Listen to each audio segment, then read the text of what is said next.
Estamos juntos mais uma vez para continuarmos a leitura do livro Memórias de um Suicida, psicografado por Ivone Pereira, que narra a saga do Camilo Cândido Botelho. Convido os amigos que chegaram diretamente neste capítulo que procurem o primeiro, o começo, para que tenham uma ideia do que está se passando. Mas vamos lá. Capítulo 3. No Hospital Maria de Nazaré. Depois de algum tempo de marcha, durante a qual tínhamos a impressão de estar vencendo grandes distâncias, vimos que foram descerradas as persianas, facultando-nos possibilidade de distinguir no horizonte ainda afastado severo conjunto de muralhas fortificadas, enquanto pesada fortaleza se elevava impondo respeitabilidade e temor na solidão de que se cercava. Era uma região triste e desolada, envolvida em neblinas, como se toda a paisagem fora recoberta pelo sudário de continuadas nevadas, conquanto oferecendo possibilidade de visão. Não se distinguia inicialmente vegetação, nem sinais de habitantes pelos arredores da fortaleza imensa. Apenas longas planícies brancas, colinas salpicando a vastidão, assemelhando-se a montículos acumulados pela neve, e ao fundo, plantadas no centro dessa nostalgia desoladora, muralhas ameaçadoras, a fortaleza grandiosa, padrão das velhas fortificações medievais, tendo por detalhe primordial meia dúzia de torres, cujas linhas grandemente sugestivas despertariam a atenção de quem por ali transitasse. Funda inquietação percutiu rijamente em nossas sensibilidades, aviventando receios algo acomodados durante o trajeto. Que nos esperaria para além de tão sombrias fronteiras? Pois era evidente que para ali nos conduziam. Vista a distância, a edificação apavorava, sugerindo rigores e disciplinas austeras. Assaltou-nos tal impressão de poder, grandeza e majestade que nos sentimos ínfimos, acovardados, só no avistá-la. Aproximando-se cada vez mais, o comboio finalmente estancou fronteiro a um grande portão, que seria a entrada principal. Para além da cornija, caprichosamente trabalhada e urdia em letras artísticas e graúdas, lia-se em idioma português esta inscrição, já nossa conhecida, a qual, como por encanto, serenou nossa agitação logo que a descobrimos. Legião dos Servos de Maria.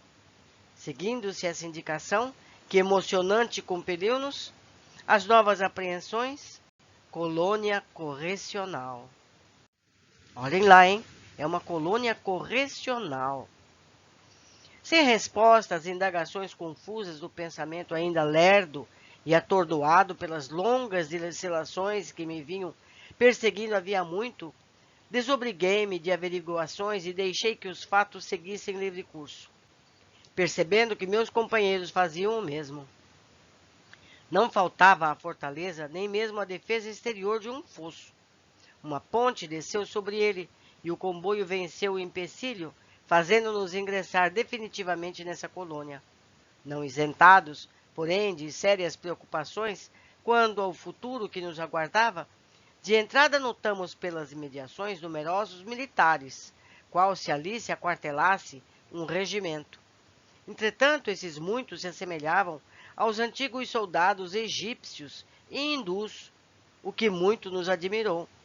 Sobre o pórtico da torre principal lia-se essa outra inscrição, parecendo-nos tudo muito interessante, como um sonho que nos cumulasse as incertezas: Torre de Vigia. Em que localidade estaríamos? Voltaríamos a Portugal? Viajaríamos através de algum país desconhecido, enquanto a neve se espalhava, dominando a paisagem? Passamos sem estacionar por essa grande praça militar, certo de que se trataria de uma fortificação guerreira idêntica às da terra, conquanto revestida de indefinível nobreza, inexistente nas congêneres que conheceremos através da Europa, pois não poderíamos então avaliar a verdadeira finalidade da sua existência naquelas regiões desoladas, no invisível inferior, cercadas de perigos bem mais sérios do que os que poderíamos presumir.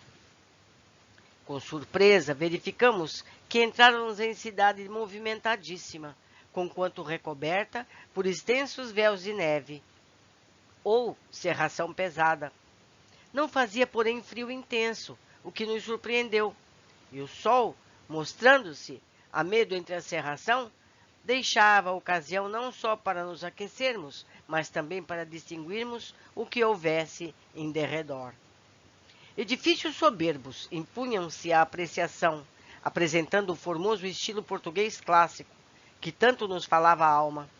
Indivíduos atarefados neles entravam e deles saíam em afanosa movimentação, todos uniformizados com longos aventais brancos, ostentando no peito a cruz azul celeste, ladeada pelas iniciais LSM. Dir-se-iam edifícios, ministérios públicos ou departamentos. Casas residenciais alinhavam-se graciosas e evocativas na sua estilização nobre e superior, traçando ruas artísticas que se estendiam laqueadas de branco, como se asfaltadas de neve. À frente de um daqueles edifícios, parou o comboio e fomos convidados a descer. Sobre o pórtico definia-se sua finalidade em letras visíveis: Departamento de Vigilância, Seção de Reconhecimento e Matrícula. Tratava-se da sede do departamento, onde seríamos reconhecidos e matriculados pela direção como internos da colônia. Naquele momento em diante, estaríamos sob a tutela direta de uma das mais importantes agremiações pertencente à Legião, chefiada pelo grande Espírito de Maria de Nazaré. Ser angélico e sublime que na terra mereceu a missão honrosa de seguir, com solicitudes maternais, aquele que foi o Redentor dos homens. Conduzidos a um pátio extenso e nobre, que lembraria antigos claustros de Portugal, fomos em seguida transportados em pequenos grupos de 10 em 10 indivíduos para determinado gabinete, onde vários funcionários colaboravam nos trabalhos de registro. Ali deixaríamos a identidade terrena, bem assim as razões que nos induziam ao suicídio, o gênero do mesmo como o local em que jazeram os despojos. Caso os recém-chegados não estivessem em condições de responder, o chefe da exposição supriria rapidamente a insuficiente, pois mantinha-se presente à cerimônia, dando contas ao diretor do departamento da importante missão que acabara de desempenhar. Tão árduo trabalho, em torno de toda uma falange, levara, quando muito, 2/4 de hora. Porquanto os processos usados não eram idênticos aos conhecidos nas repartições terrenas. As respostas dos pacientes seriam antes gravadas em discos singulares, espécie de álbuns animados de cenas e movimentos, graças ao concurso de aparelhamento magnético especial. Eu faço aqui um parênteses para falar com vocês. O que ele está descrevendo é uma tecnologia que nós temos agora no século XXI. Não é verdade? Estão sendo filmados em áudio e vídeo, não é? Quer dizer, no século XX já tínhamos essa tecnologia. Mas isso foi escrito no começo do século passado. Então, esse fato é importantíssimo. Podemos imaginar nos dias de hoje como estão as tecnologias nos planos espirituais, não é verdade? Mas vamos continuar. Tais álbuns reproduziam até mesmo o som de nossa voz, como nossa imagem e o prolongamento do noticiário sobre nós mesmos, desde que posto em contato com o admirável maquinismo apropriado ao feito, exatamente como discos de filmes na Terra, reproduzem a voz humana e todas as demais variedades de sons e imagens nele existentes, o que devam ser retidos e conservados. Nossa identidade, portanto, era antes fotografada. As imagens emitidas por nossos pensamentos no ato das respostas às perguntas formuladas seriam captadas por processos que na ocasião escapavam à nossa compreensão. Durante muito tempo, perdemos de vista as mulheres que conosco haviam chegado ao departamento de vigilância. Os regulamentos da colônia impunham a necessidade de separá-las de seus companheiros de desventura. Assim sendo, logo à chegada e imediatamente depois da matrícula, foram confiadas a damas funcionárias da vigilância, a fim de serem encaminhadas aos departamentos femininos. Desde, portanto, que nos matriculavam, éramos separados do elemento feminino. Dentro em pouco, entregues a novos servidores, cujas operosidades se desenrolavam aquém dos muros da instituição, fomos compelidos ao ingresso em novos meios de transporte, que tudo indicava serem para uso dos perímetros internos, porquanto nos cumpria continuar a marcha, iniciada desde o vale. Nossas viaturas agora eram leves e graciosas, quais trenós ligeiros e confortáveis, puxados pelas mesmas admiráveis parelhas de cavalos normandos e com capacidade para 10 passageiros cada um. Ao cabo de 1 hora de corrida moderada, durante a qual deixávamos para trás o bairro da Vigilância, penetrando, por assim dizer, o campo, porque avançando em região despovoada, conquanto as estradas se apresentassem caprichosamente projetadas, orladas de arbustos níveos, quais flores dos Alpes. Avistamos grandes marcos, como arcos de triunfo, assinalando o ingresso em novo departamento. Nova província dessa colônia correcional, localizada nas fronteiras invisíveis da terra, com a espiritualidade propriamente dita. Com efeito, lá estava a indicação necessária, entestando a arcada principal, norteando o recém-chegado, por auxiliá-lo no esclarecimento de possíveis dúvidas. Departamento hospitalar. A um e outro lado destacavam-se outras em que setas indicavam o início de novos trajetos, enquanto novas inscrições satisfaziam a curiosidade ou necessidade do viajante. À direita, manicômio; à esquerda, isolamento. Nossos condutores fizeram-nos ingressar pela do centro, onde também se lia em subtítulo Hospital Maria de Nazaré. Imenso parque ajardinado surpreendeu-nos para além dos marcos, enquanto amplos edifícios se elevavam em locais aprazíveis da situação. Padronizado sempre o estilo português clássico, esses edifícios apresentavam muita beleza, amplas sugestões com suas arcadas, colunas, torres, terraços, onde flores trepadeiras se enroscavam, acentuando agradável estética, para quem, como nós, angustiados e miseráveis, procedia das trás-regiões. Semelhante localidade, não obstante insulsa, graças à inalterável brancura, aparecia como suprema esperança de redenção. E nem faltavam, aformoseando o parque, tanques com repuxos artísticos a esguicharem a água límpida e cristalina, a qual tombava em silêncio, cascateando mimosas gotas como pérolas, enquanto aves mansas, bando de pombos graciosos, esvoaçavam ligeiros entre as sucenas. Ao contrário das demais dependências hospitalares, como o isolamento e o manicômio, o Hospital Maria de Nazaré, ou Hospital Matriz, não se rodeava de qualquer barreira, apenas árvores frondosas, tabuleiros de açucenas e rosas teciam graciosas muralhas. Muitas vezes pensei, quando dos meus dias de convalescença, como seria arrebatadora a paisagem se a policromia natural rompesse o sudário nível que tudo aquilo envolvia, entristecendo o ambiente incorrigível monotonia. Fatigados, sonolentos e tristes, subimos a escadaria. Grupos de enfermeiros atenciosos, todos homens, chefiados por 2 jovens trajados à indiana, assistentes do diretor do departamento, os quais mais tarde soubemos chamarem-se Romeu e Alceste, receberam-nos das mãos dos funcionários da vigilância, incumbidos até então da nossa guarda, e amparando-nos bondosamente, conduzindo-nos ao interior.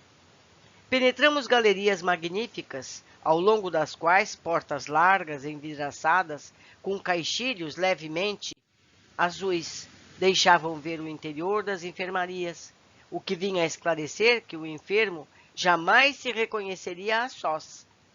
Nossos grupos separavam-se à indicação dos enfermeiros, 10 à direita, 10 à esquerda. Cada dormitório continha 10 leitos alvíssimos e confortáveis. Amplos salões com balcões para o parque forneceram-nos carinhosamente banho, vestuário hospitalar, o que nos proporcionou lágrimas de reconhecimento e satisfação. A cada um de nós foi servido delicioso caldo, tépido, reconfortante, em pratos tão alvos quanto os lençóis, e cada um sentiu o sabor daquilo que lhe apetecia. Fato singular, enquanto fazíamos a refeição frugal, era o lar paterno que acudia às nossas lembranças, as reuniões em família, a mesa da ceia, o doce vulto de nossas mães servindo-nos, a figura austera do pai, a cabeceira, e lágrimas indefiníveis se misturavam ao alimento reconfortador. Num ângulo favorável, aos 10 leitos da lareira aquecia o recinto, proporcionando-nos reconforto. E acima, suspensa ao alto da parede, que se diria estruturada em porcelana, fascinante tela a cores, luminosa e como animada de vida e inteligência, despertou nossa atenção tão logo transpusemos os acolhedores umbrais. Era um quadro da Virgem de Nazaré, algo semelhante ao célebre painel de Murilo, que eu tão bem conhecia, mas sublimado por virtuosidades inexistentes entre os gênios da pintura da terra. Ao terminarmos a refeição, eis que 2 varões hindus entraram em nosso compartimento, apresentando particularidades que os deixavam reconhecer como médicos. Faziam-se acompanhar de 2 outros varões, os quais deveriam acompanhar-nos durante toda a nossa hospitalização, pois eram responsáveis pela enfermaria que ocupávamos. Chamavam-se Carlos e Roberto de Canalejas. Eram pai e filho, respectivamente, e quando encarnados haviam sido médicos espanhóis na terra. Era, no entanto, perfeitamente a que todos eles percebiam, dado o estado de debilidade a que nos encontrávamos. Dir-se-ia que sonhávamos. O que víamos narrando ao leitor só podia ser por nós entrevisto, como durante as oscilações do sonho. Não obstante os hindus aproximarem-se de cada um dos leitos, falavam docemente a cada um de nós, a puseram sobre nossas cabeças atormentadas as mãos delicadas, de tão níveas que se diriam translúcidas, acomodaram nossas almofadas, obrigando-nos ao repouso, cobriam-nos paternalmente, aconchegando cobertores aos nossos corpos enregelados, enquanto murmuravam em tonalidade tão carinhosas e sugestivas que pesada sonolência nos venceu imediatamente. Necessitais de repouso. Repousai sem receio, meus amigos. Sois todos hóspedes de Maria de Nazaré, a doce mãe de Jesus. Esta é a casa dela. E se conosco assim procederam, outros assistentes certamente o mesmo fizeram em torno dos demais componentes da trágica falange recolhida pelo amor de Deus.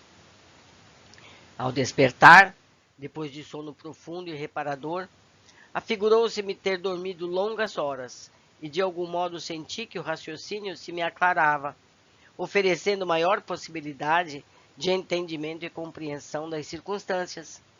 Reconhecia-me de posse de mim mesmo, como desoprimido daquele estado mórbido, de pesadelo, que tantas exasperações acarretava. Mas ai de mim, semelhante reconforto mental, antes aprofundava do que abalsamizava angústias, pois me compelia a examinar com maior dose de senso e serenidade a profundeza da falta que contra mim mesmo cometera. Ardente sentimento de desgosto, remorso, temor, desapontamento, coibia-me apreciar devidamente a melhoria da situação.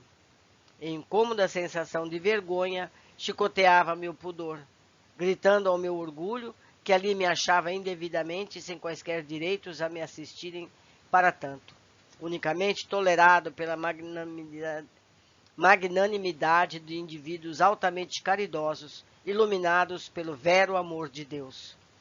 Dúvidas amaríssimas continuavam remoinhando-me a mente. Não era possível que eu estivesse morrido. O suicídio absolutamente não me matara. Eu continuava vivo e bem vivo. Que se passara, pois? Meus companheiros de enfermaria, e por certo todos os demais que integravam o extenso cortejo, proveniente das escuridades do vale, entregar-se-ia a idênticas elucubrações. Estampavam-se o assombro, o temor e o pesar inconsolável naqueles semblantes desfigurados. E acompanhando a nova série de amarguras que nos invadia, apesar da hospitalização e do sono reconfortador, as dores físicas oriundas dos ferimentos continuavam supliciando nossa sensibilidade, como a lembrarem nosso estado irremediável de réprobos. Eu e Jerônimo gemíamos de quando em quando, sob o imperativo do ferimento feito no ouvido pela arma de fogo que utilizáramos no momento trágico.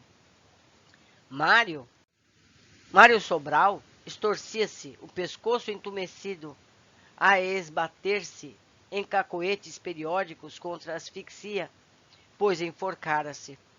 João da Azevedo, retendo na mente torturado o envenenamento do copo que se consumira, sob o segredo do túmulo, chorava de mansinho, exigindo a visita médica.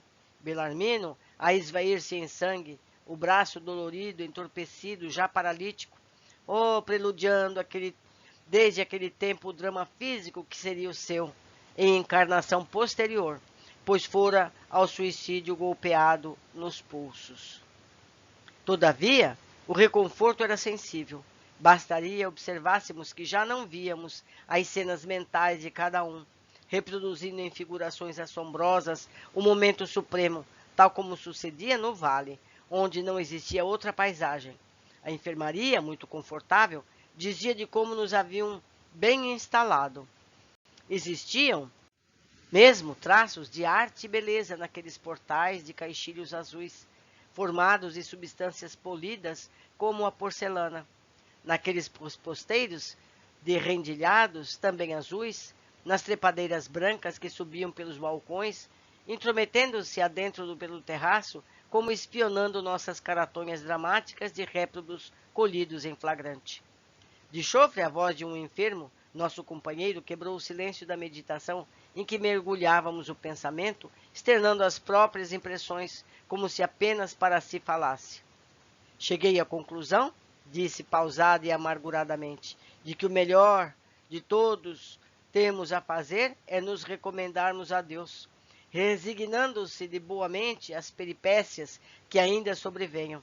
Para nada há válido o desespero, senão para nos tornar ainda mais desgraçados.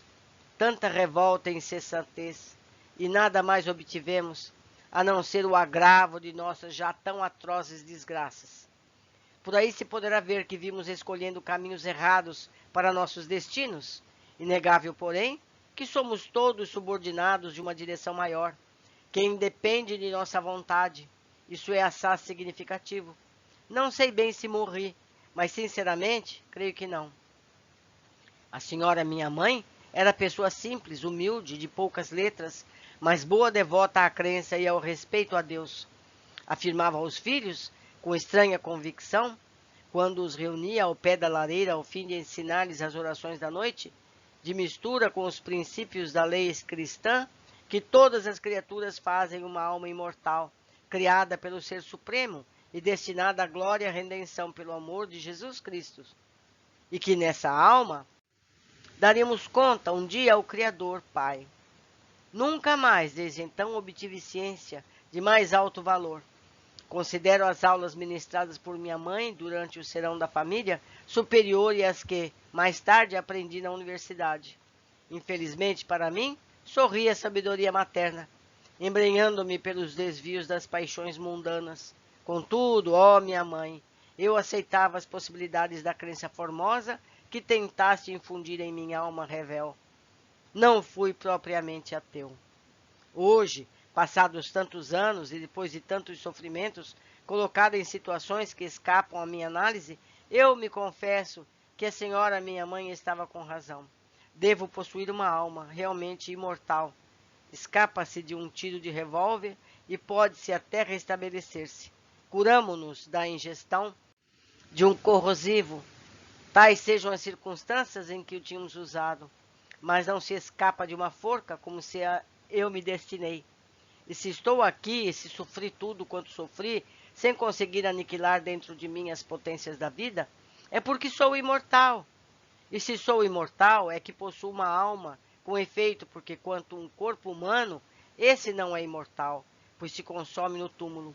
E se possuo uma alma dotada de virtude da imortalidade, é que ela proveio de Deus, que é semi-eterno. Ó, minha mãe, tu dizias a verdade. Ó, meu Deus, tu existes, e eu, a renegar-te sempre com os meus atos, minhas paixões, meu descaso às tuas normas, minha indiferença criminosa aos teus princípios. Agora, eis que é soada a hora de prestar-te contas da alma que tu criaste, da minha alma. Eis que nada tenho a dizer-te, Senhor, senão que minhas paixões infelicitaram-na, quando o que determinasse ao criá-la era que eu a conduzisse obedientemente ao teu regaço de luz. Perdoa-me, perdoe-me, Senhor Deus. Lágrimas abundantes misturaram-se a estertores de asfixia, mas, apesar de saberem a intensa amargura, já não trazia o macabro característico das convulsões que no vale as lágrimas provocavam. Fora Mário Sobral que falara. Mário tinha grandes olhos negros, cabeleira revolta, olhar alucinado. Cursava a Universidade de Coimbra e reconhecia-se nele o tipo bem acabado de boêmio rico de Lisboa. Seu palavreado, de ordinário, era nervoso e fácil. Seria excelente orador, se da universidade houvera saído sábio e não boêmio. No cativeiro do Vale, fora das entidades mais sofredoras que tive ocasião de conhecer. E assim mesmo, se destacou durante todo o longo período de internação na colônia. Com esse arrazoado, iniciou-se uma série de confidências entre os 10. Não sei por que desejávamos conversar. Talvez a necessidade de mútua consolação nos impelisse a abrir os corações, recurso, aliás, ineficiente para lenificar angústias, porque se é difícil a um suicida o consolar-se, não será certamente recordando dores e desgraças passadas que logrará amenizar a penúria que lhe oprime a alma. És forte em dialética, amigo, e felicito-te pela progressão no modo de raciocinar. Não foi assim que tive a honra de te conhecer algures. Chasqueei eu, a quem incomodara muito a quebra do silêncio. Também eu assim o creio e admiro a lógica das tuas considerações, ó amigo Sobral. Interveio um português de bigodes fartos, meu vizinho de leito, cujo ferimento no ouvido direito, a sangrar sem intermitências, me causava infinito mal-estar, pois que quantas vezes lhe prestasse atenção, lembrava-me de que também eu trazia ferimento idêntico e torturava-me em reminiscências atrozes. Era esse Jerônimo de Araújo Silveira, o mais impaciente e pretensioso dentre os 10, mais incoerente e revoltado. Prosseguiu ele. Aliás, eu jamais descri da existência de Deus, Criador de todas as coisas. Fui, isso é, sou, e sou, pois, que não morri. Católico militante, irmão remido da venerável Irmandade da Santíssima Trindade de Lisboa, com direitos a bênçãos e indulgências especiais, quando necessário. Creio, meu vizinho, que chegou, ou já vai, passando a ocasião de clamares os favores que são os direitos de direito obteres. Não podes estar mais necessitado deles. Revidei num crescente mau humor, fazendo-me de obsessor.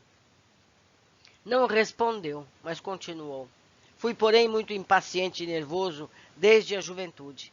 Impressionava-me facilmente, era insofrido e inconformado, às vezes melancólico e sentimental, e confesso que nunca levei a sério os verdadeiros deveres do cristão, expresso nas santas advertências do nosso conselheiro e confessor de Lisboa. Por isso mesmo, certamente, quando me deparou a ruína dos meus negócios comerciais, pois não sei se sabeis que fui importador e exportador de vinhos, crivado de dívidas insolúveis, surpreendido por estrondosa e irremediável falência, sem ascendente para evitar a miséria, que a mim e a minha família escancararam falsos irremediáveis.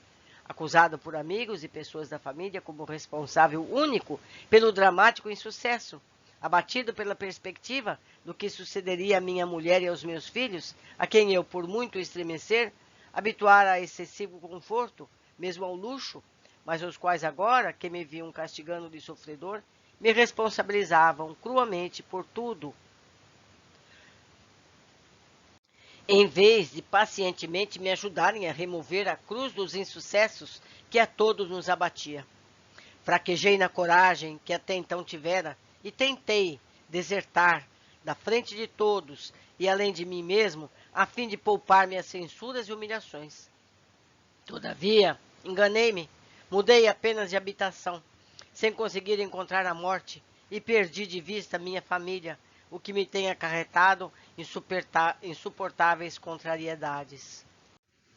Sim, é lastimável, tornou Mário na mesma tonalidade acabrunhada, como se não tivesse ouvido o precedente. Caí nas trevas da desgraça, quando tão boas oportunidades encontrei pela vida fora, facultando-me o domínio das paixões para o advento de aquisições honestas. Esqueci-me de que o respeito a Deus, à família, ao dever, seria o alvo sagrado a atingir, pois recebi bons princípios de moral na casa paterna. Jovem, sedutor, inteligente, culto, envaidecia-me com os dotes que me assistiam e cultivei o egoísmo, dando asas aos instintos inferiores que aclamavam prazeres sempre mais febriciantes. A convivência afetada da universidade fez de mim um pedante, um tolo, cujas preocupações únicas eram as ambições vistosas, senão escandalosas. Daí o perder-me no roldão das emboscaduras das paixões deprimentes. E depois, quando não mais consegui encontrar-me a fim de reconduzir-me a mim próprio, procurei a morte, supondo poder esconder-me dos remorsos atrás do ouvido de um túmulo. Enganei-me, a morte não me aceitou. Encontrou-me de certo demasiadamente vil para que me honrar com sua proteção. Por isso devolveu-me a vida quando o coveiro teve a honra de encobrir minha figura repulsiva da frente da luz do sol.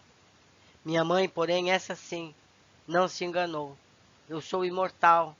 Jamais, jamais morrerei. Hei de existir por toda a consumação dos evos, em presença daquele que me é criador.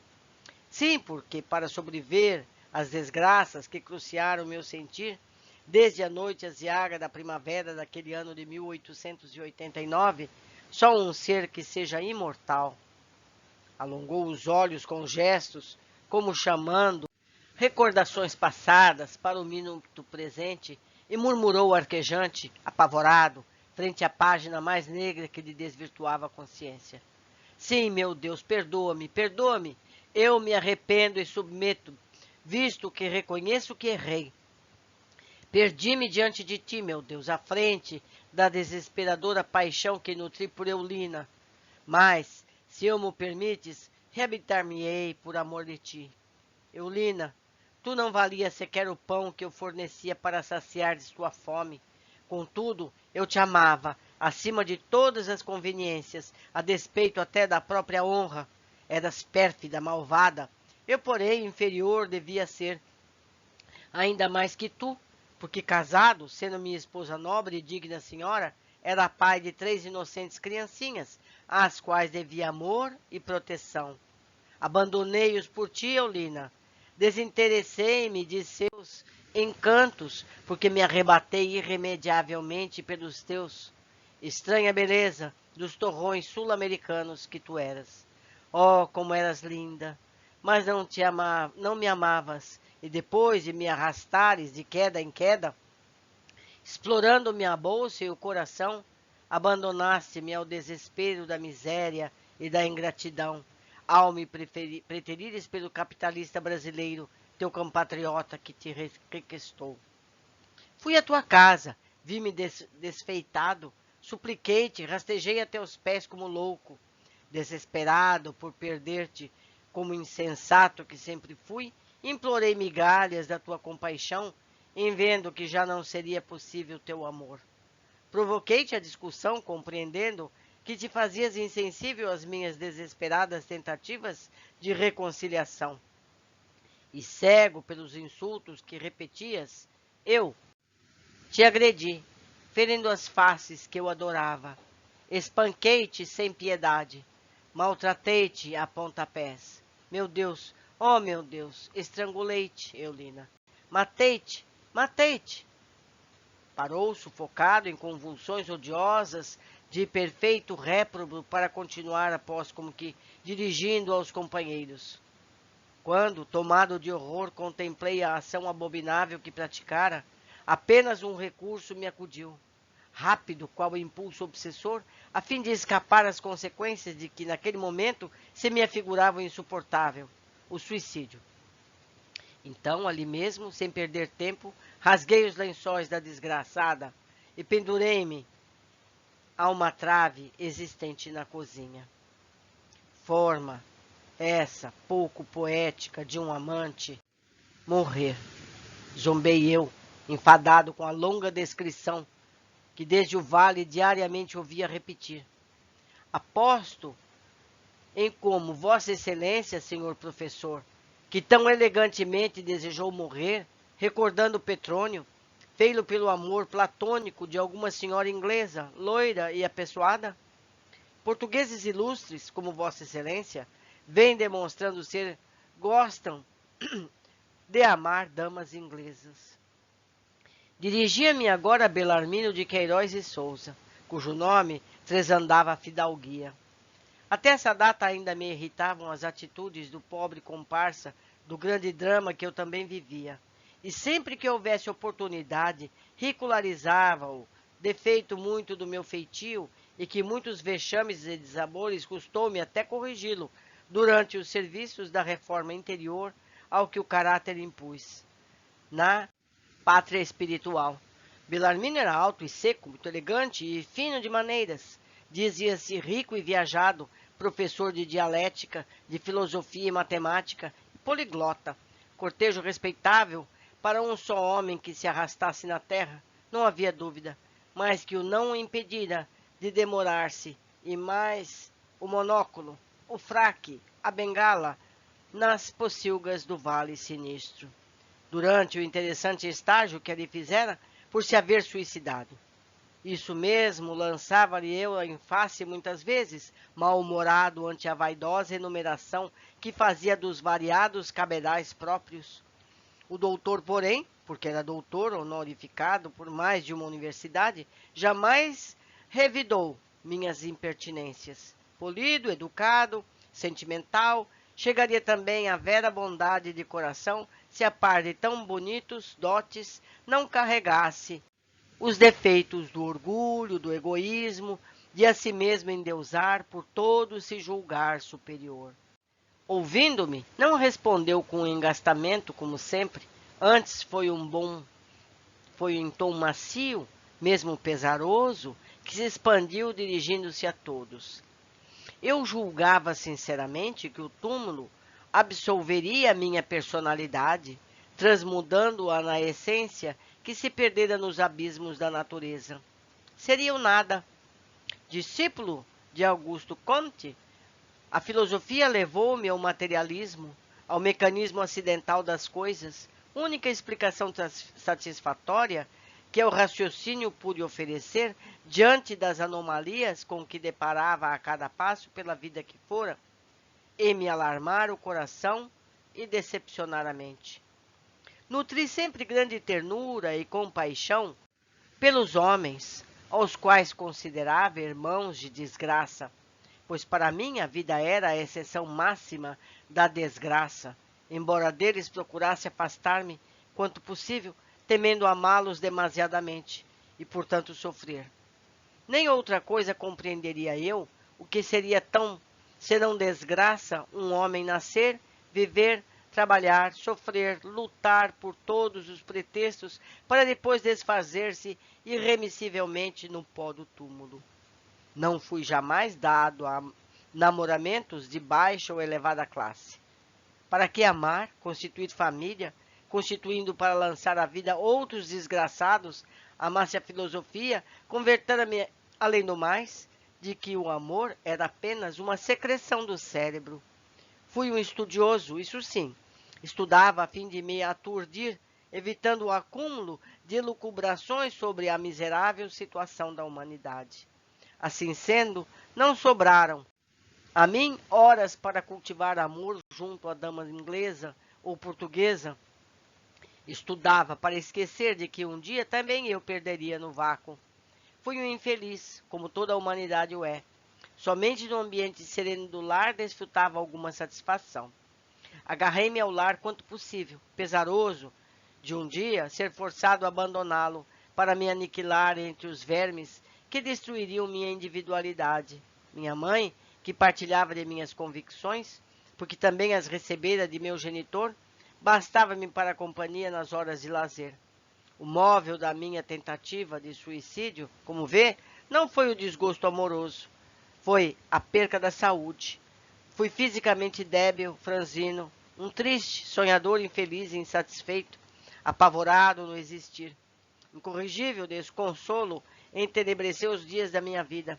Encerrado nesse círculo deprimente, vi a tuberculose apossar-se do meu organismo, mal hereditário que me não foi possível combater. Desenganado pela ciência, preferi então acabar de vez, sem maiores sofrimentos, com a matéria miserável que começava a apodrecer sob a desintegração fornecida por uma moléstia incurável, matéria que, por sua própria natureza, destinada era à podridão da morte, ao eterno tombo nas voragens do nada. Para que, pois, esperaria eu a marcha dolorosa da tuberculose extinguir minha individualidade em lentos suplícios, sem consolo, sem esperança, compensadora no porvir de além-morte, onde não encontraria senão o aniquilamento absoluto, a desintegração perfeita, espantalho humano atirado ao desalento do qual fugiriam todos, a própria mãe inclusive. Quem o adivinharia, temendo os perigos do contágio? Morrer era a solução boa, muito lógica para quem, como eu, só via à frente um corpo aniquilado pela doença e a destruição absoluta do ser como desaminadoras expectativas. Não possui a competência de Vossa Excelência, senhor professor, nem me será dado raciocinar com tanta finura. Todavia, com o devido respeito à pessoa de Vossa Excelência, considero execrável pecado o não aceitar o homem a existência de Deus.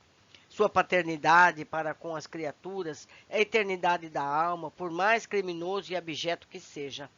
Felizmente para mim, foram coisas em que sempre acreditei com veemência.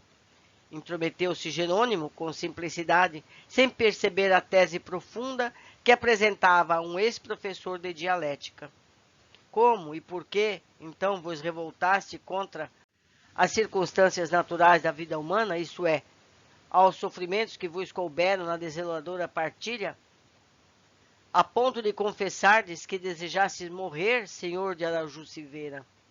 Se eu, desfavorecido pela fé, carente de esperança, desamparado pela descrença em um ser supremo, à mercê do pessimismo e as minhas convicções conduziram para quem o túmulo apenas traduzia ouvido, aniquilamento, absorção no vácuo, me desorientasse ao embater da desventura, e tentasse matar-me, a fim de poupar-me luta desigual e inútil, concebesse? Mas vós outros crentes, na paternidade de um Deus Criador, sede de perfeições infinitas, como dizeis sobre a cuja direção sábia caminhais, vós, certos da personalidade eterna, fadada à mesma finalidade gloriosa do seu Criador, herdeira da própria eternidade existente naquele ser supremo, para o qual marcha pela ordem natural da lei, atração e afinidade, cair em desesperações e revoltar-se contra a mesma lei?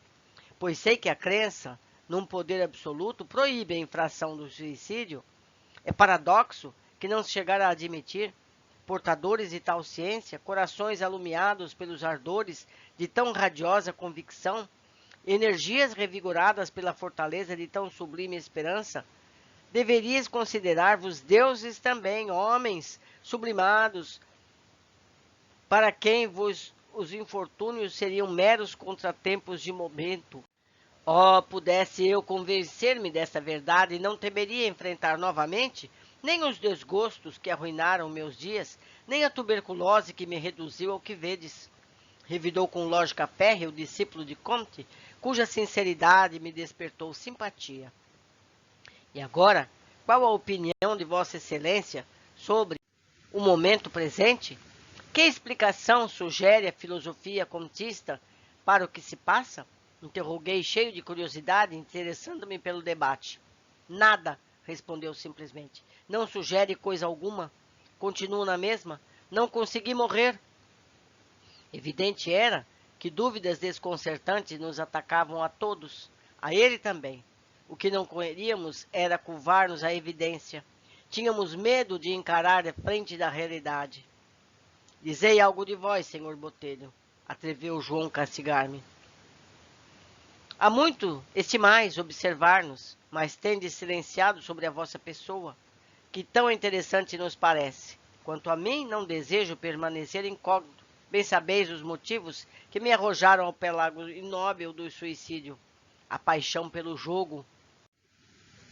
Joguei tudo, a honra inclusive, e a própria vida. Perdão, amigo de Azevedo, como jogaste a vida? Se aí estás a falar-nos de ti, interveio Jerônimo desconcertantemente. O interlocutor sobressaltou-se e, sem responder, insistiu no propósito de excitar-me.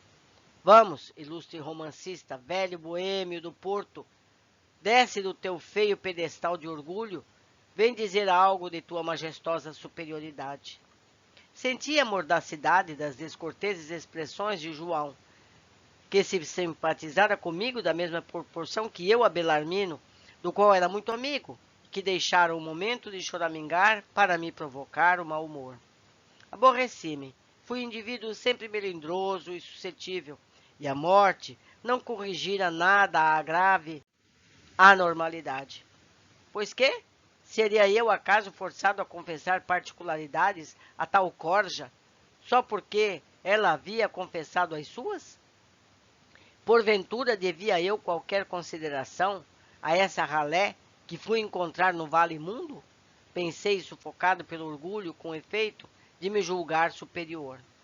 A consideração que os companheiros de infortúnio, o meu mau senso negava a mim mesmo, continuava dispensando gratamente, entendendo-se que para lá eu também me vira arremessado, era o que no meu caso existia injustiça calamitosa, que eu não merecera a repressão por ser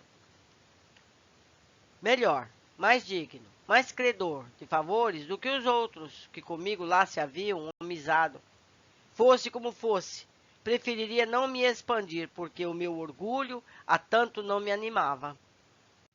Mas personagens de nossa infeliz categoria não se acham à altura de sopitar impulsos do pensamento, calando expansões diante de afins. Tampouco sabem dominar emoções, furtando-se a vergonha das devassas no campo íntimo, em presença de estranhos. Assim sendo, as torrentes de vibrações deseducadas derramaram-se no seu interior, configuradas em palavreado ardente e emotivo, ainda que elas próprias não desejem, tal se as comportas magnéticas que as retivessem nos pegos mentais, se houvessem rompido graças às agitações que se fizeram presas. Aliás, o tom sincero, a formosa lianeza do professor de filosofia e dialética, convidando-me à atitude menos descortês do que me habituara até então, fez-me aquecer ao alvitre de João de Azevedo. Mas foi antes dirigindo-me de preferência àquele, por entender que só a sua elevada cultura estaria a plano de me compreender, que fui dizendo, grave, compenetrado, concedendo-me importância ridícula da humílima situação em que me achava. Eu, senhor professor, sou um indivíduo que se imaginava iluminado por um saber sem jaças, mas que, em verdade, hoje começa a compreender que ignorava e continua ignorando o que a 2 palmos do próprio nariz existe. Fui paupérrimo, digo fui, porque algo segreda em meu ser que tudo isso pertence ao pretérito, com o insuportável defeito de ser orgulhoso, Um homem, finalmente, que não descria da existência de um ser superior presidindo a sua criação, é certo, mas que, considerando uma incógnita a desafiar possibilidades humanas de lhe decifrar os enigmas, não somente deixava de associar o respeito a esse ser à sua vida, como principalmente não lhe dava quaisquer satisfações do que fazia ou pretendia para regá-lo dos próprios caprichos e paixões. Será, pois, redundância afirmar que muito sábio, tal como me julgava, arrastava a dissonante ignorância da descrença na possibilidade de existirem leis onipotentes, irremissíveis, partindo da divindade criadora e orientadora para dirigir a criação, o que me fez cometer erros gravíssimos. Sofri, e minha existência foi fértil em situações desanimadoras. A resignação nunca foi virtude a que se amoldasse o meu caráter violento e agitado por índole.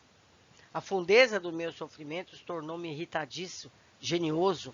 O orgulho insulou-me na convicção de que, para além de mim, só existiam valores sofríveis. Após décadas de préliros malogrados, de aspirações banidas da imaginação por irrealizáveis no campo da objetividade, de ideais decepcionados e desejos tão justos quanto insatisfeitos, de esforços rechaçados e energias varridas por sucessivos desapontamentos e vontades conjugadas para o bem tornarem ao ponto de origem enfraquecidas e rotas por impiedosos insucessos.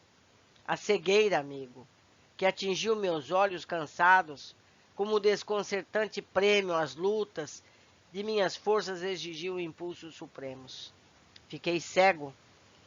O espectro negro da eterna escuridão estendia sobre meus olhos apavorados o seu manto de trevas, que nem a ciência dos homens, nem a fé alcandorada de ingênuo dos amigos que me tentaram levar à conformidade, nem os votos místicos dos corações que me amavam, as posterdades celestes, seriam capazes de arredar. Descri mais das mesmas posterdades.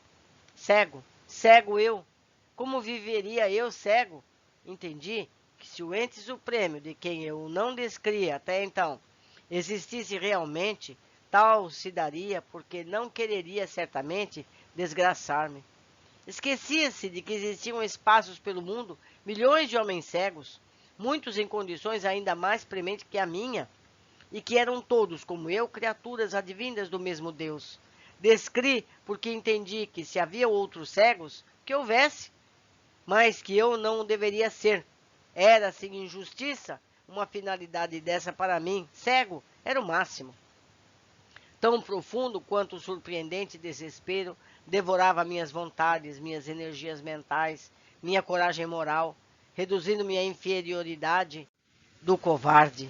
Eu, que tão heroicamente soubera levar a vencida dos abrólios que dificultaram minha marcha para a conquista da existência, sobrepondo-me a eles, daí para diante encontrar-me-ia impossibilitado de continuar lutando. Dei-me por vencido. Cego, eu compreendia ser a minha vida como coisa que pertencesse ao pretérito, realidade que fora, mas que já não era. A obsessão fatal do suicídio entrou a fazer ronda em torno das minhas faculdades. Enamorei-me dela e lhe dei guarida com todo o abandono do meu ser desanimado e vencido. A morte atraía-me como remate honroso de uma existência que jamais curvava a cerviz, à frente fosse do que fosse. A morte estendia-me os braços sedutores, falsamente mostrando às minhas concepções viciadas pela descrença de Deus a paz do túmulo em consoladoras visões.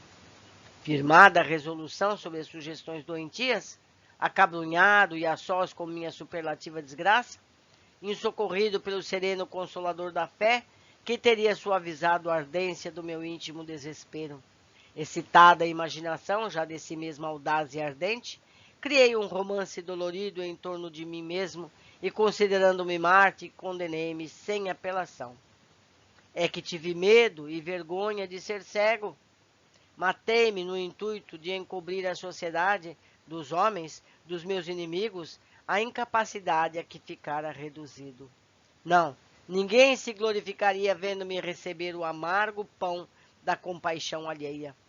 Ninguém contemplaria o espetáculo humilhante para mim, de minha figura vacilante tateando nas trevas, dos meus olhos incapacitados para a visão.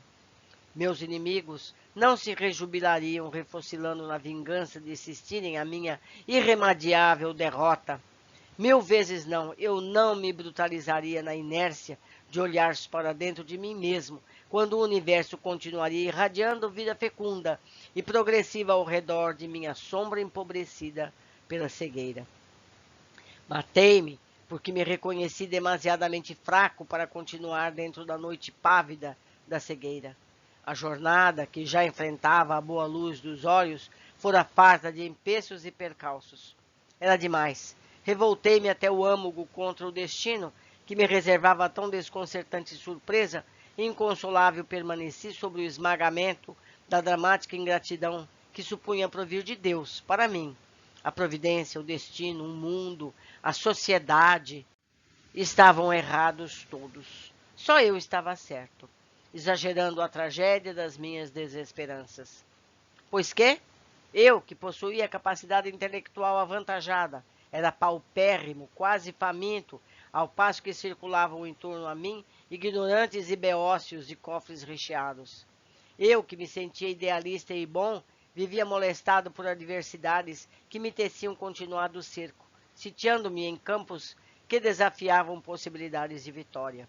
Eu, cujo coração sentimental abrasava-me em ânsias generosas e ternas, de excelência, quiçá sublime, a conhecer-me ininterruptamente incompreendido, irrespondido, ferido por descasos tantos mais amargos, quanto mais extensas fossem as radiações do meu sentir. Eu, honesto, probo, reto, pautar-me por diretrizes sadias, por entendê-las mais belas, ajustadas ao idealismo que acompanhava o meu caráter, a tratar com patifes, a comerciar com roubadores, a disputar com hipócritas e confiar em velhacos a considerar tratantes. Sim, era demais. E depois de tão extenso panorama de desventuras, porque para mim, indivíduo impaciente a nada conformado, esses fatos tão vulgares na vida cotidiana avultavam como veras calamidades morais. O doloroso arremate da cegueira conduziu-me à insignificância do verme, à angústia do desamparo, à inércia do idiota, à solidão do esmasmorrado. Não pude mais. Faltou-me compreensão para tão grande anomalia. Não compreendi Deus. Não entendi sua lei. Não entendi a vida. Uma torrente de confusão insolúvel alargou meu pensamento, aterrado em face da realidade. Só compreendi uma coisa. Era que eu precisava morrer. Devia morrer. E quando uma criatura deixa de confiar em seu Deus, seu Criador, torna-se desgraçada. É um miserável, um demônio, é um réprobo. Quer o abismo, procura o abismo. Precipita-se no abismo. Precipitei-me.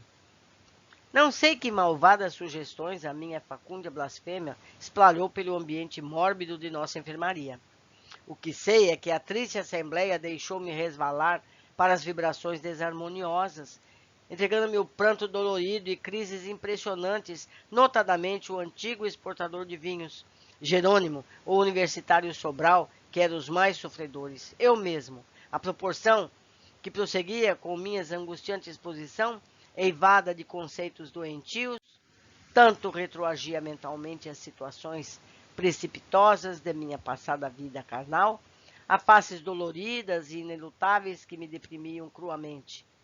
Que lágrimas escaldantes voltavam a correr por minhas faces maceradas, enquanto novamente se me escurecia a visão, e trevas substituíam os doces pormenores dos cortinados azuis esvoaçantes e das rosas trepadeiras galgando as colunatas e balcões. Acudiram os enfermeiros solícitos a verem o que se passava, uma vez que não era previsto o incidente. No Hospital Maria de Nazaré, o enfermo, rodeado das emanações mentais revivificantes de seus tutelares e dirigentes, visitados por ondas magnéticas salutares e generosas, que visavam beneficiá-lo, deveria auxiliar o tratamento conservando-se silencioso, sem jamais se entreter em conversações de assuntos pessoais. Conviria repousar, procurar esquecer o passado tormentoso, varrer recordações chocantes, refazendo-se quanto possível das longas dilacerações que desde muito se ocutilavam. Fomos advertidos, portanto, como infratores de um dos mais importantes regulamentos internos, e nem poderíamos culpar-nos alegando ignorância, porque ao longo das paredes, letreiros fosforescentes a cada momento despertavam nossas atenções com permanentes pedidos de silêncio, enquanto a própria instituição oferecia o exemplo, movimentando suas constantes asas sob o controle de criteriosa discrição. E embora bondosamente declararam que uma reincidência implicaria na atitude punitiva por parte da direção, qual a transferência para o isolamento, pois o fato a repetir-se produziria distúrbios de consequências imprevisíveis, não somente para o nosso estado geral, mas também para a disciplina hospitalar, que deveria ser rigorosamente observada. O que nos levou a perceber serem mais austeras as regras no isolamento, mais temíveis as suas disciplinas, e para que medida tão ríspida fosse evitada, estabelecida foi severa vigilância em nossa dependência. Desde aquele momento, um guarda do regimento de lanceiros hindus, aquartelado no departamento de vigilância, foi designado para o plantão em nossos apartamentos. Cerca de um quarto de hora depois, enfermeiro loiro e risonho, jovem, que andaria pelos 23 anos de idade, o qual entrevíamos ao darmos entrada no importante estabelecimento do Astral, por ser um daqueles que nos receberam, a par de Romeu e Alceste, visitou-nos fazendo-se acompanhar de mais 2 obreiros da casa. Irradiando simpatia, foi dizendo, muito afetuosamente, pondo-nos à vontade: meus amigos, chamo-me Joel Steele. Sou, ou fui, como queiram, português nato, mas de origem inglesa. Em verdade, o velho Portugal foi sempre muito querido ao meu coração. Jamais pude esquecer os dias venturosos em o seu seio generoso que passei. Fui feliz em Portugal, mas depois os fados me arrastaram para o país de Gales, berço natal da minha querida mãe, Doris Mary Steele da Costa. E então, bem é como compatriota e amigo que vos convido ao gabinete cirúrgico, a fim de serdes submetidos aos necessários exames, pois se iniciam neste momento os trabalhos de cirurgia. Prontificamo-nos esperançados. Não desejávamos outra coisa desde muito tempo. As dores que sentimos, nossa indisposição geral, refletindo penosamente o que ocorrera com o corpo físico material. Havia muito que nos fazia ansiar pela presença de um facultativo. Mário e João, cujo estado era melindroso, foram transportados em macas, enquanto os demais seguiam amparados pelos braços fraternos dos enfermeiros bondosos. Pude então distinguir algo dessa casa magnânima, assistida pela carinhosa proteção da excelsa Mãe do Nazareno. Não somente o excelente conjunto arquitetônico seria digno de admiração, também a montagem, o grandioso aparelhamento, conjunto de peças extraordinárias, apropriadas às necessidades da clínica no astral, demonstrando o elevado grau que atingira a medicina em nossos tutelares, muito embora não se tratasse o local que nos encontrávamos de zona adiantada da espiritualidade. Importante dizer, esse hospital não está nos altos planos espirituais, está ali no resto do umbral, não é verdade? Continuando. Médicos dedicados e diligentes estendiam com fraternas solicitudes os míseros necessitados dos seus serviços e proteção. Estampavam-se em suas fisionomias bondosas o compassivo interesse do ser superior pelo mais frágil, da inteligência esclarecida pelo irmão infeliz, ainda mergulhado nas trevas da ignorância. Entretanto, nem todos trajavam uniformes à indiana. Muitos envergavam longos aventais vaporosos e alvíssimos, quais túnicas singulares de tecido fosforescente. Não assisti ao que me foi passado aos meus companheiros de desdita, mas quanto a mim, enxergando ao pavilhão reservado aos labores assistenciais, fui transferido aos cuidados de Joel Steele para um dos jovens, Dr. Roberto de Canaleiras, o qual me encaminhou para determinada dependência, onde minha organização físico-espiritual, o perispírito, foi submetido a minuciosos e importantes exames. Carlos de Canalejas, pai do precedente ancião venerável, antigo facultativo espanhol, que fizera da medicina um sacerdócio, página heróica de abnegação e caridade, digna do beneplácito de médico celeste, e mais de um dos psiquiatras hindus que nos socorreram à chegada. Roerendo foram os meus assistentes. Roberto passou então a assistir ao importante labor, qual doutorando as lições do mestres dos santuários da ciência, o que vinha esclarecer encontrar-se ele ainda em aprendizado da medicina local. A minha organização astral prestaram socorros físicos astrais, juntamente das regiões correspondentes às que, no envoltório físico terreno, foram dilaceradas pelo projétil de arma de fogo a que utilizara para o suicídio, ou seja, os aparelhos faríngico, auditivo, visual e cerebral, pois o ferimento atingira todas essas melindrosas regiões do meu infeliz envoltório carnal. Era como se eu, quando homem encarnado, e realmente assim fora, assim como todas as criaturas, possuísse um segundo corpo, molde, modelo do que fora destruído pelo ato brutal do suicídio, como se eu fora duplo. O seu segundo corpo, possuído de faculdade de ser indestrutível, se ressentisse, no entanto, do quanto sucedesse ao primitivo, qual se estranhas propriedades acústicas sustentassem repercussões vibratórias capazes de se prolongarem por indeterminado prazo, fazendo enfermar aquele. Sei que os tecidos semimateriais das regiões já citadas do meu perispírito, profundamente afetadas, receberam sondagens de luz, banhos de propriedades magnéticas, bálsamos quintessenciados, intervenções de substâncias luminosas extraídos dos raios solares, que deles extraíram fotografias e mapas movediços. Ele chama mapa movediços filmes, movediços sonoros, para análises especiais, que tais fotografias e mapas mais tarde seriam encaminhados à seção de planejamento de corpos físicos, do Departamento de Reencarnação. Vou fazer um parênteses aqui, porque como nós já estudamos, esse corpo danificado pelo suicídio vai nascer com problemas, porque ele foi responsável pelo dano, certo? Continuando. Para estudos concernentes à reparação de nova vestidura carnal, que me caberia para retorno aos testemunhos de expiações na terra, aos quais julgara poder furtar-me com o deslocado gesto que tivera. Sei que, submetido ao estranho tratamento, envolvido em aparelhos sutis, luminosos, transcendentes, permaneci 1 hora, durante o qual o velho doutor de Canalejas e o cirurgião hindu desvelaram-se carinhosamente, reanimando-me com palavras encorajadoras, exortando-me a confiança no futuro, a esperança no supremo amor de Deus. E sei também que causei trabalhos árduos, mesmo fadigas àqueles abnegados servos do bem, que exigi preocupações obrigando-os a devotamentos profundos, até que em meu físico astral se extinguissem as correntes magnéticas afins com o corpo terreno, as quais mantinham o clamoroso desequilíbrio que nenhuma expressão humana será bastante veraz para descrever. É que o corpo astral, isto é, o perispírito, ou ainda o físico espiritual, não é uma abstração, figura incorpórea, etérea, como supuseram.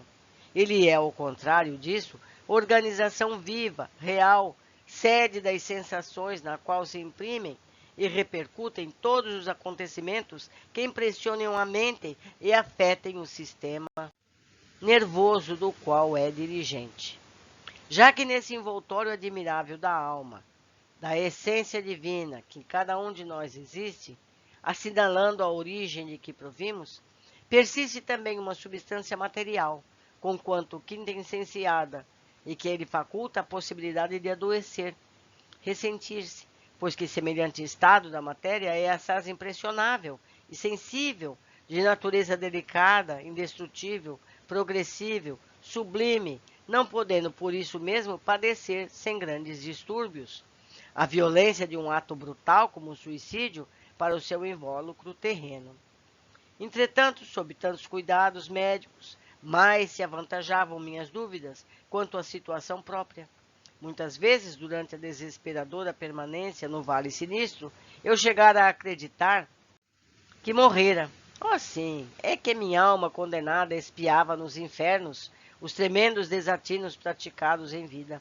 Agora, porém, mais sereno, vendo-me internado em bom hospital, submetido a intervenções cirúrgicas, conquanto muito diversos fossem os métodos locais dos que me eram habituais, novas camadas de incertezas inquietaram-me o espírito. Não era possível que eu tivesse morrido. Isso não seria morte, seria vida. Foi, portanto, derramando aflitivo pranto que, em dado momento, naquele primeiro dia, sob as desveladas atenções de Carlos e Rosendo, bratei excitado, febril, incapaz de por mais tempo me conter. Mas, afinal, onde me encontro eu? O que aconteceu? Estarei sonhando? Morri ou não morri? Estarei vivo? Estarei morto? Atendeu-me o cirurgião hindu, sem se deter na melindrosa situação. Fitando-me com brandura, talvez para demonstrar que a minha situação lhe causara lástima ou compaixão, escolheu o tono mais persuasivo de expressão e respondeu sem deixar margem à segunda interpretação. Não, meu amigo, não morreste, não morrerás jamais, porque a morte não existe na lei que rege o universo. O que se passou foi simplesmente um lamentável desastre com o teu corpo físico terreno, aniquilado antes da ocasião oportuna por um ato mal orientado de teu raciocínio. A vida, porém, não residia naquele corpo físico, terreno, e sim neste que vês e contigo sentes no momento, o qual é o que realmente sofre, o que realmente vive e pensa e que traz as qualidades sublimes de ser imortal, enquanto o outro, o de carne, que rejeitaste, aquele apropriado somente para o uso durante a permanência nos proscênios da terra, já desapareceu sobre a sombria pedra de um túmulo, como vestimenta passageira que é este outro que aqui está. Acalma-te, porém, melhor compreenderás a proporção que te fores restabelecendo. Trouxeram-me a maca rumo à enfermaria. Meu estado requeria repouso. Serviram-me reconfortante caldo, pois eu tinha fome. Deram-me a beber água cristalina e balsamizante, pois eu tinha sede. Em redor, o silêncio e a quietação, envolvidos em ondas, reconforto e beneficência, convidaram ao recolhimento. Obedecendo a caridosa sugestão de Rosendo, procurei adormecer, enquanto o desapontamento, trazido pela inapelável realidade, fazia ecoar suas decisivas expressões em minha mente atormentada. A vida não residia no corpo físico terreno que destruíste, mas sim neste que vês e sentes no momento, o que traz a qualidade sublime de ser imortal. Concluímos, meus amigos, mais um capítulo. Eu entendo que a forma de escrita do Camilo não é comum para nós, e isso traz um pouco de dificuldade ao entendimento geral. Mas tenham paciência, tenham disciplina, porque o texto vale, o texto é importante, é cheio de ensinamentos para nós todos, não é verdade? Deixo aqui meu e-mail, foi muito alegria estar com vocês, espero que façam contato para que possamos trocar ideias. Um grande abraço a todos e até o próximo capítulo.